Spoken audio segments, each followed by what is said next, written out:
Even though I made a video about ENTP and ENFJ, and I said they make one of the worst couples in the world, and I know people are going to be angry at me, but I don't recommend this couple, and I was so scared to make the video, but it was like my truth at the time. A girl can change her mind, right? I mean, I did say in the video, I think, that this couple can be highly attracted to each other. I know as an ENFJ, I find ENTPs highly attractive, but I just felt like there were so many areas that could create drama and trauma and driving each other bonkers that I just thought, I gotta tell the truth. You might be getting into a situation that you're gonna both pull your hair out about, but a girl can change her mind. So this is a video depicting an ENFJ called Tam Psych Advice who changes her mind. And I think that ENTP and ENFJ can work extremely well together, and they could be a super hot, sexy, seductive, like they could seduce the daylights out of each other, to say it nicely. Throw a couple curveballs in there. ENTPs like curveballs, right? So let's throw a couple of those in there. Let's say that these two people are already coupled up with other people and they're happy. They like who they're with. They're enjoying it. They're having a good time. But then they meet each other and there's something intoxicating happening. Let's say, to throw another monkey wrench in there, they're part of a church group and they host a small group together that does lots of activities, lots of meetups. So these two people are going to have a ton of interactions with each other, but they are paired up with somebody. They're not married, but they've been in some a pretty committed relationships on the side.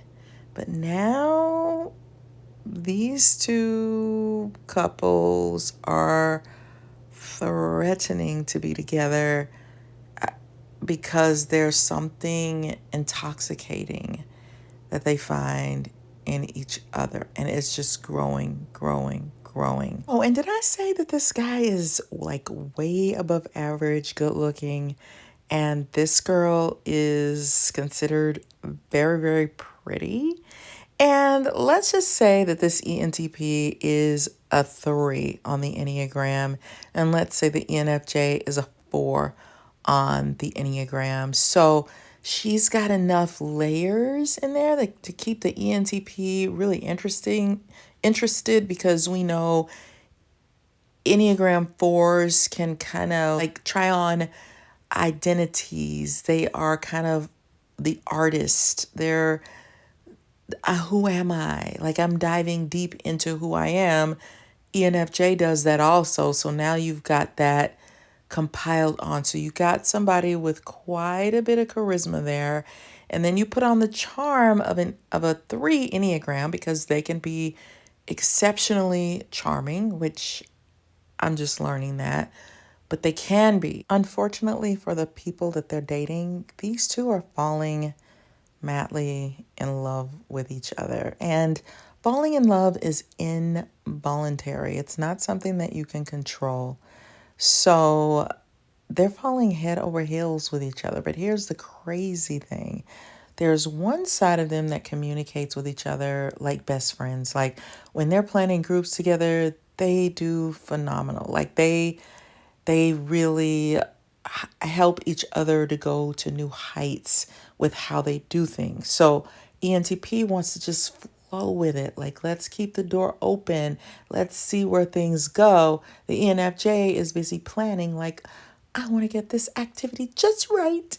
And so then they get in the group, and sometimes the activity goes south and the ENTP saves the day. He doesn't let it go off the rails. He's great at jumping in there. Spontaneity is his thing. And so that turns her on because he's saving the group, but he's intrigued by her ability to plan ahead and make things happen in a very organized way. And so he is taking that and he's applying it to other areas of his life. Here's the crazy thing about this couple. They can fall in love with each other and not even know about each other's family background, how they grew up. They can know nothing about each other, but they start to communicate silently. Like they can have one lane that's out loud, that's we're becoming best friends with a lot of whipped cream on top. And then there's the other lane where they're not talking at all and the communication is heavy. It's extreme. It's strong. It's potent. It's powerful. Like they're saying so much and not saying anything at all. This couple has the ability to kind of develop a telepathic type relationship with each other. Even when they're away from each other, there could be communication going on. When they're not talking or on the phone or texting, it's like they feel each other. So they can be looking at each other and communicating. I'm feeling you. I'm falling for you. Something about you. To me, when you talk about a romantic relationship, to me, the best romantic relationship is when there's unspoken chemistry. And that's a chemistry that you can't explain. Everybody can make a list and say, these are the things that I want, these are the qualities that I like. But when you have unspoken chemistry, that means there's a whole lot going on that you can't even put into words. And I think that's so necessary if you want to say, I found the one, I got my soulmate. There has to be that lane. And I think that's a rare thing. And I think this couple is super capable of reaching that level because of their ability to communicate silently to each other, never having spoken or saying, we like each other, we're falling for each other, I like this about you, I think you're sexy, I think you're intriguing, I'm turned on by you. They can never have that discussion, and yet they're letting each other know that. They're reading each other's thoughts, they're reading each other's minds. So I think they can be powerful together. Because this couple is multi-layered, they can manifest in a couple of different ways, probably more than that. So you can have an outlandish, outrageous, okay, I'm exaggerating there, but I just watched Big Brother and there was a girl on there who I think was an ENFJ, and she was kind of a strong character, but not overly strong. She didn't see herself as running the house, but the ENTP said, I'm getting rid of you because you are running the house. And she was like, but there are other people who are running the house, obviously. But the ENTP saw something else in her. And even though they ended up arguing, and she was like, keep me in this house because everybody else in here is afraid of this guy. Not me. I'm not afraid of him at all. And that will keep the target on me and not on you. And he's always going to be trying to get rid of me because I'm not scared of him. And he was like, you are the mastermind behind these people. And if I let you get too out of control, you're going to run the house. And I see that in you. So I'm getting rid of you now. I think if this couple had stayed around long enough, they probably would have started falling for each other, because even when they were talking alone, even though they were upset with each other, there was something else there that had the potential to turn into something romantic, I think. And the other thing is that the lady was super married, but still, I think this couple together could have the potential to break relationships up. So that's the danger of these two getting together at the wrong time. It could be a problem because there's something intoxicating about this couple. They could go into a lane of disagreements, which is why I made that other video about how this could be a disaster couple because they could really clash, but there's always an underlying chemistry that is in this couple. Now let's go back to the original couple that I talked to you about at the beginning of the video. So let's crank things up a little bit. Let's say this girl has long COVID, and I am not in any way trying to, what do you say, demean or make light of long COVID. I think it's a serious thing. It could cause people to be super exhausted. And that's the real, okay? We want to be real on this channel, not fake. So then that puts her in a what? More of a damsel in distress type of mode. He may not even see her as super extroverted because her energy level is drained. She has to use it carefully because it can be used up so quickly. And so it provides many situations in which he's going to be her hero. He's going to carry in all those water bottles. He's going to open up the door. She's going to step aside and let him open the door for her because she knows her value and she knows her worth. But there are going to be plenty of scenarios where he's going to come to her rescue a lot because maybe she's missing a touch of that ENFJ fire component because she's drained and a little bit lethargic. So let's say she's like, so-and-so in the group, that lady doesn't like me. He's going to say, let me go talk to this lady. Let me check her out. And he's going to put on his charm and he's going to bring his ENFJ in the room. And before you know it, they're all laughing and joking and having fun and being silly and having this great discussion. And he's like, yeah, tell me more about your frustrations, lady. And she's like, everything's going wrong. I don't have my place. And so then he's correcting things. It's kind of like, if he goes in deep, you can apply the mantra of he's not going to let anybody mess with this ENFJ. He's going to come to her rescue. He's going to help her hang things and put things together and do the hard labor so that she doesn't have to. He's always going to be stepping in. And so then that just fuels everything because she's like, wow, look at this guy. Like, he's reading me. He knows I'm struggling. He's going to come to bat for me. And then he's enjoying being that hero. And they understand each other at a deeper, unspoken level. She's going to know he needs that. He needs to rescue me a little bit. Like, how can I elevate him?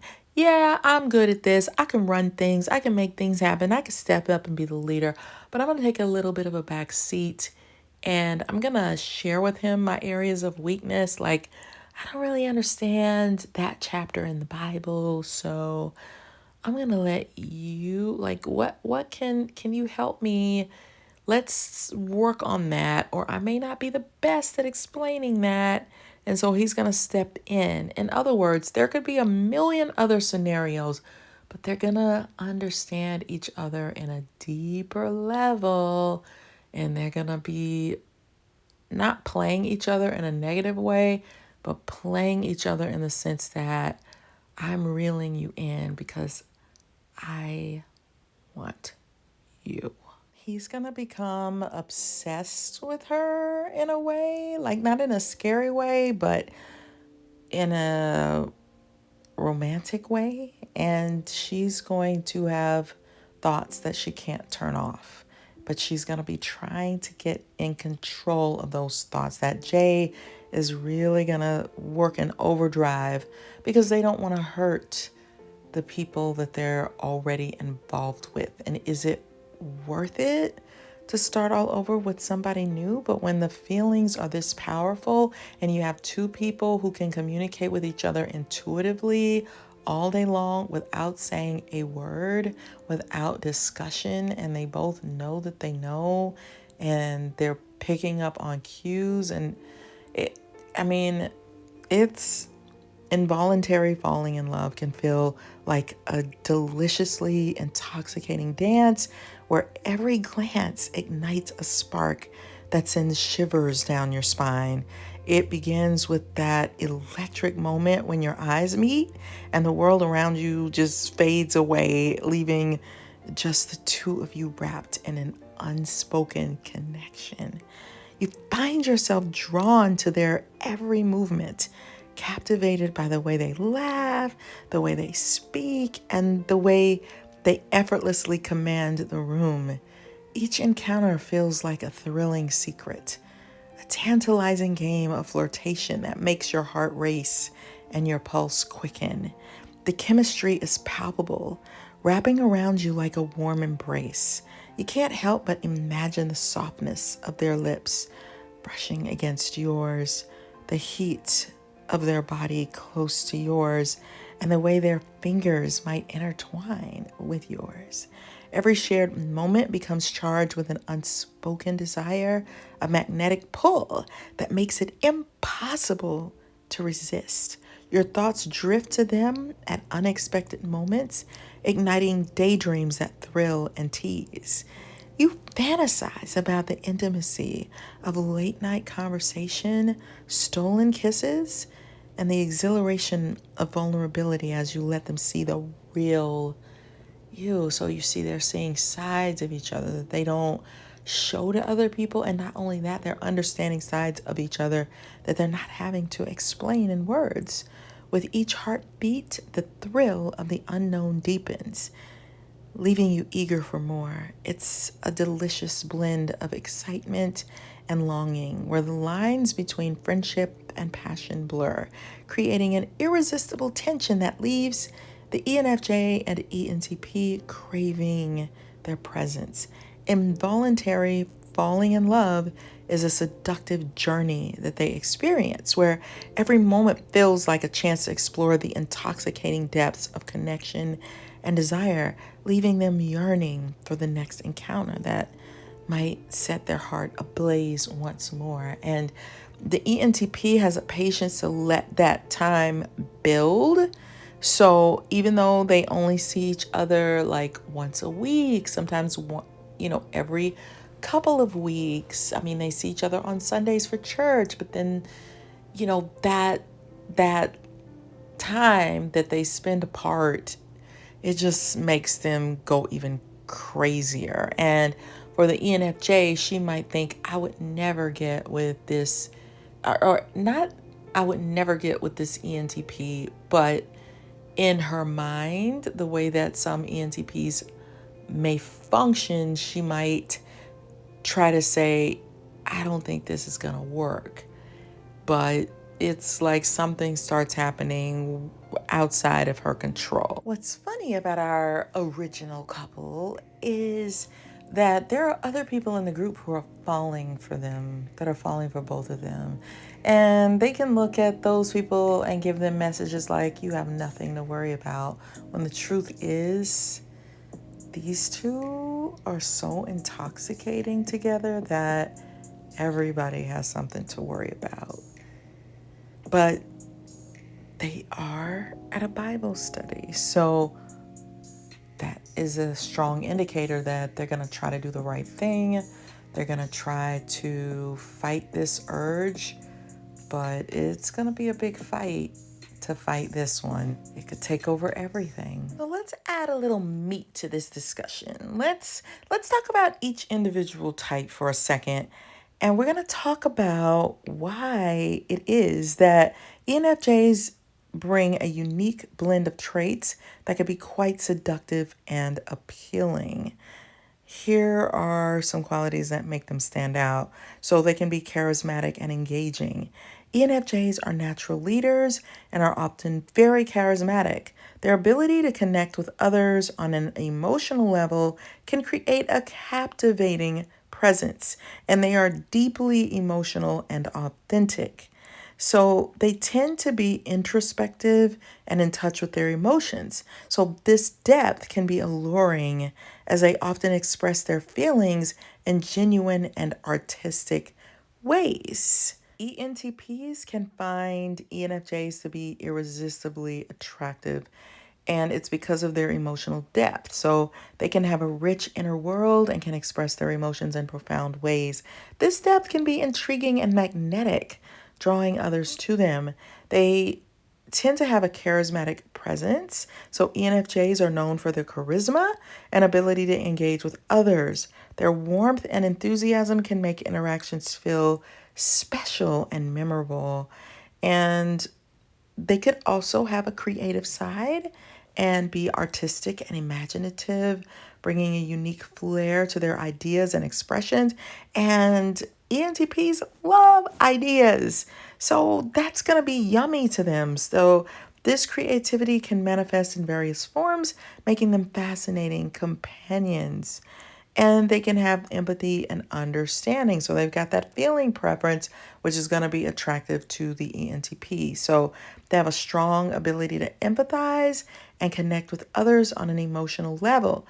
This quality fosters a sense of safety and intimacy, making others feel valued and seen. They have authenticity. So ENFJs often strive for authenticity in their relationships. Their desire to be genuine and to connect deeply can create a strong bond with that ENTP. And they're inspirational. So their passion for personal growth and self-expression can inspire the ENTP and make them not just attractive, but also motivating figures in the lives of the ENTP that they're connecting with. So their combination of emotional intelligence, creativity, and charisma makes them truly captivating individuals. So let's flip on over to the ENTP, because this person possesses a unique blend of charm and charisma that could be very appealing to the ENFJ. And I want to explore some aspects that make this person particularly attractive to ENFJ, as well as factors that contribute to their ability and reliability. So the thing about ENTPs is they can be witty and quick thinking, and they're known for their sharp intellect and quick wit. So their ability to engage in playful banter and come up with clever ideas makes conversations with them lively and entertaining. And the ENFJ is going to be watching on the side with this person interacting with people and how people are drawn to them and just trip out with them, just laughing and acting crazy and having fun. And they're going to be intrigued by that part of the ENTP. ENTPs are confident, so they're driven by a desire for success and validation, which can translate into a confident demeanor. And this is more so if you have an ENTP that is very grounded and very stable and has trained themselves to not procrastinate and be on top of their game and be a steady force. When they develop that side of themselves, that can just suck an ENFJ right in. So this self-assuredness can be very attractive and can draw that ENFJ in. So if you're an ENTP and you like ENFJs, you got to work on that component. They can also be adaptable. So ENTPs are flexible and open-minded, allowing them to navigate different social situations with ease. This adaptability makes them fun and engaging companions. And it's like right now I'm watching the Big Brother episodes with Tucker on there. So it could be 20 years from now and you're like, who the heck are you talking about? But this guy has told them, I'm not going through the same old with Big Brother. I'm shaking things up and I'm going to tear this place apart. And my gosh, he is doing that. And it's so appealing because I think Big Brother has kind of gotten to a place where everybody knows what everybody's going to do. They already know all the tricks. Well, this guy is turning it all upside down. He'll tell them, I'm going for this person, and then he'll nominate somebody totally different. So they don't know what he's doing from moment to moment. They can't tell who he likes, who he dislikes. He changes how he looks every week. So it's like he has a different swag, or he's nerd boy. So he's all over the place. So while that type of ENTP can be very attractive to an ENFJ, it would drive them up a wall if they're going to be in a long-term committed relationship. But if they develop that three aspect, that I'm getting down to business, I'm making things happen, on top of the crazy, super friendly, hey everybody, what's up? I can play with everybody. That draws ENFJ in. Like it's very tantalizing. So yes, they can be very adaptable, and that can make them fun and engaging companions. When you stick the three on that ENTP, they can be very goal oriented. The ambition of an Enneagram 3 can motivate them to pursue goals passionately. Their drive can be inspiring to those around them, especially the ENFJ, creating an aura of charisma. They can make charismatic leaders. So this ENTP, when you tack on the three, because they can be leaders anyway, but it's what kind of leader are you going to be? A fun, saucy leader who's all over the place, or a fun leader who's very stable? So they can often exhibit leadership qualities, using their charm to influence and rally the ENFJ and others around their ideas and visions. This ENTP is still going to want to roam the hallways and wander all over the place and be like, "Oh, you don't need to find me a place. I'll figure that out myself. I'll find my own office in this building." I mean, they're still gonna need that space of freedom and at least a little bit of the all over the placeness, but that's intriguing to the ENFJ as well. It's kind of the gift that keeps on giving to the ENFJ, who likes people for whom they can be intrigued by. So when you have an ENTP who is also very stable and reliable, they have a balanced focus on goals. So unlike some ENTPs, and I like all of them, who may pursue novelty for its own sake, ENTP 3s tend to have a clearer focus on achieving specific goals. This drive for success can lead to more consistency in their actions. Self-awareness. This combination often leads to a strong sense of self-awareness. ENTP 3s are likely to understand their strengths and weaknesses, which helps them manage their social dynamics effectively. Desire for validation. Their Enneagram 3 traits can encourage them to seek external validation, which may prompt them to be more dependable in their commitments and responsibilities. Social intelligence. They often possess high emotional intelligence, allowing them to navigate relationships and social situations thoughtfully.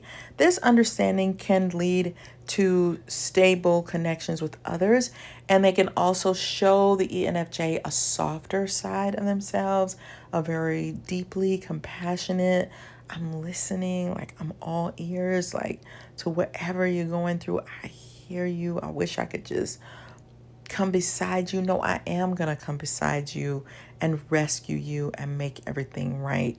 So, commitment to growth. ENTP 3s typically value personal development and are willing to work on themselves. So, this commitment can lead to more reliable and stable behavior over time. So, overall, the combination of charm, confidence, and a focus on goals, along with a commitment to personal growth, makes ENTP 3s particularly attractive and yummy and stable and an engaging individual in both professional and personal settings. I'm so glad I've come to this new conclusion. In case there are any haters out there, I don't know for sure if I've released that video where I said this is a bad couple. So look in the playlist where I have couples in case I forget to to link it. If I haven't released it, then I'll try to release it right before this video. That way you guys can know what I'm talking about. And you could say, she is such a hypocrite. She is contradicting herself, but it also keeps ENTPs off of me a little bit. But I am an ENFJ, so there's an attraction there. If you want to see more couples vote videos, then like this video. That alerts me that this is the kind of stuff you like. And check out my Myers-Briggs book, where I devote an entire chapter to ENFJs and ENTPs. And I think you will really, really love it and learn a lot from it. I also wrote a book about romance because I feel like these days everybody is so freaking confused. It's my ENFJ way of trying to offer some stability to romance and help you to elevate yours. And if you're dealing with a mean ENTP or even a mean ENFJ, it ain't their MBTI, it's the narcissism. So check out my book, The Workplace Narcissist, which is going to give you a perspective of a workaholic narcissist who can wreak havoc on everybody. So check those out. Know that I love you. And I'm sure there's an ENFJ and an ENTP out there who loves you too. So I'll see you on the next one. Bye.